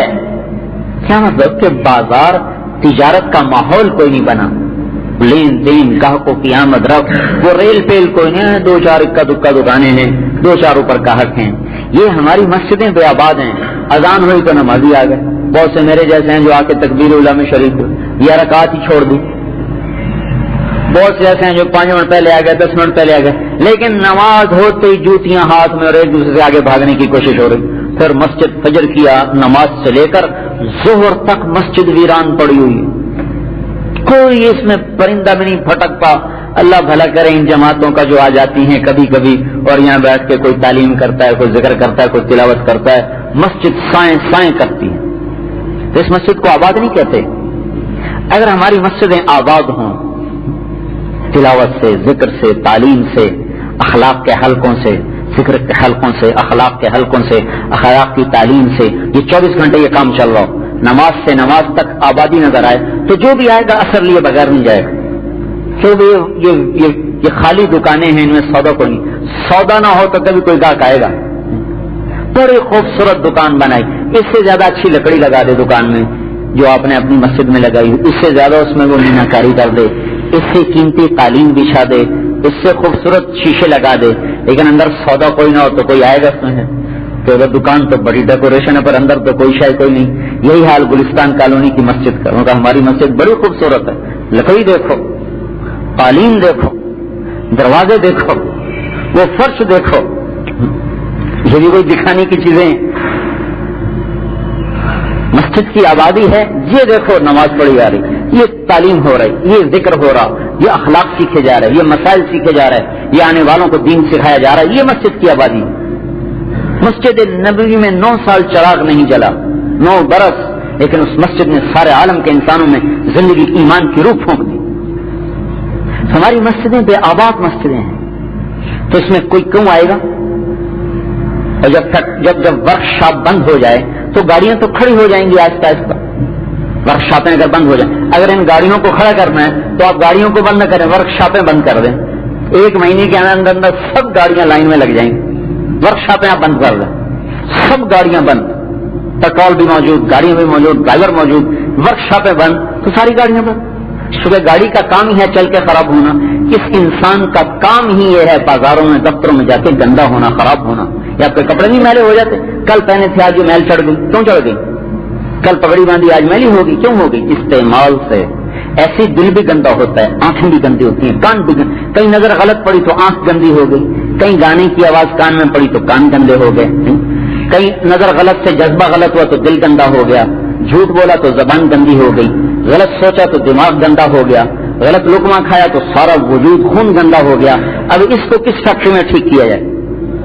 جس گاڑی کی لائٹ خراب ہو جائے تو الیکٹریشین موجود، ہارن خراب ہو جائے تو الیکٹریشین موجود، کوئی انجن خراب ہو جائے تو مستری موجود، ورکشاپ موجود. وہاں جا کے لائٹ ٹھیک کرائی، وہاں جا کے انجن ٹھیک کرایا، وہاں جا کے گیئر ٹھیک کرایا، وہاں جا کے سیٹیں ٹھیک کرائی، وہاں جا کے ڈینٹ نکلوائے، گاڑی پھر گاں گاں کرتی چل پڑی. اور ادھر اس کی آنکھیں خراب، لائٹیں گندی ہو گئی. اگر اس کا دماغ خراب، انجن خراب ہو گیا، انجن ہی گندا ہو گیا. ادھر اس کا دل خراب، پیٹرول ہی گندا ہو گیا، پیٹرول بھی گندا، انجن بھی گندا، اشارے بھی بند، لائٹ بھی بند. اس کو چلایا جا رہا تو 2 ٹکر نہیں کھائے گا تو ہوگا. تو اس یہ مسجدیں ورک شاپ ہیں، وہ ورک شاپیں بند ہوئی پڑی ہیں تو ساری انسانیت لائن میں لگ کے کھڑی ہوگی. انسانیت کوئی نہیں ہے، مذکر مؤنث کر رہے ہیں. ہمارے ساتھ فرمایا کرتے تھے آج کل مرد عورت کوئی نہیں رہے، آج کل مذکر مؤنث ہیں. جیسے جانوروں میں مذکر مؤنث ہے ایسے انسانوں میں مذکر مؤنث ہیں. مرد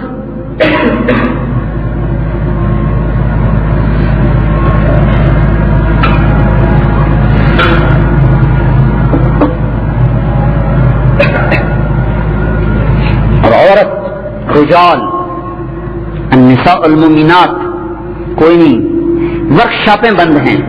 تو بھائی ہم اپنی مسجدوں میں ایسی فضا قائم فرمائیں کہ ہماری ورک شاپیں آباد ہو جائیں. جو آئے آنکھ خراب ہے یہاں بیٹھا آنکھوں سے آنسو آئے تو صاف ہو گئے, یہاں سے بیٹھا قرآن سنا تو کان کے کچرے ختم ہو گئے, آ کے دین کی بات سنی تو دماغ کے سارے کیل پرزے سارے کیل جو اب سارے جو اس کے وہ ڈھیلے ہوئے پڑے سکرو وہ کس گئے. یعنی آ کے اللہ کا ذکر سنا تو دل پر آئی ہوئی قساوت دور ہو گئی, پاک صاف ہو کے دھل دھلا کے باہر چلا گیا. ہے ہی قالین بچھا دی, یہ لگا دیے. تو بھائی اس کو سیکھنے کی یہ ساری محنت ہے. یہ 3 دن لگاؤ, گشت کرو, تعلیم کرو, چلے لگاؤ, 3 چلے لگاؤ, یہ سب کچھ اس کے لیے. رمضان آ رہا ہے, ہم سب اس کی فضا بنائیں. یہی اعمال اپنے گھروں میں کریں تاکہ ہماری بچیاں, بیویاں, بیٹیاں چھوٹی عمر سے ہی ان کے اندر یہ شعور بیدار ہو. کریں گے اللہ میں چمکائے گا, نہیں کریں گے اپنے پاؤں پہ کلاڑی ماریں گے, مر تو جانا ہی ہے. اللہ تعالی ہم سب کو عمل کی توفیق.